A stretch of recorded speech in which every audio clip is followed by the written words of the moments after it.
লড়ছে লড়বে। এই আর্জিকরের পর ভাতারে মহিলা ডাক্তারকে হুমকিকর স্বার্থে জেলা প্রশাসনে জবাব দাও। এই আর্জিকরের ঘটনায় তার জন্য জেলা প্রশাসনকে জবাব দাও গ্রহণ করতে হবে। এই ইনকলাব জিন্দাবাদ। এই প্রতিদিন রাজ্যতে ধর্ষণের পরিমাণ বাড়ছে কেন? মহিলা মুখ্যমন্ত্রী জবাব দাও। এই জবাব চাইতে সিপিআইএম লড়ছে লড়বে। এই ইনকলাব জিন্দাবাদ।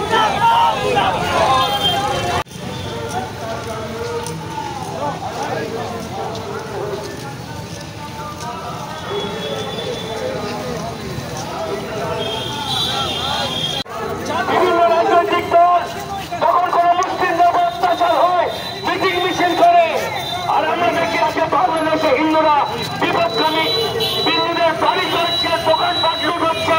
কোন রাজনৈতিক দলকে দেখি না যে হিন্দু সনাতন নিয়ে মিছিল করে বড় বড় কথা বলে। আজকে হিন্দুরা বিপদগামী হচ্ছে বন্ধু।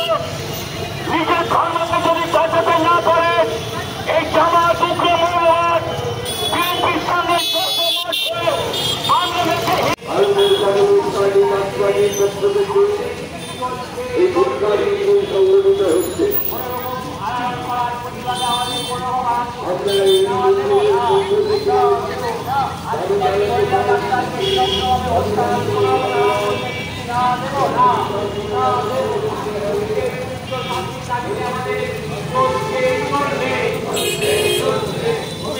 সমস্ত জ্যোতিরের কার্যক্রম দিতে হবে। এই দাবিতে আমাদের এই মিছিল চলছে চলবে। আর্জিকরে মহিলা ডাক্তারকে কর্তব্যরত অবস্থায় ধর্ষণ এবং খুন করা হলো কেন? রাজ্য সরকার জবাব দাও। এখনো পর্যন্ত দোষীদের আড়াল করার চেষ্টা করছো কেন রাজ্য সরকার?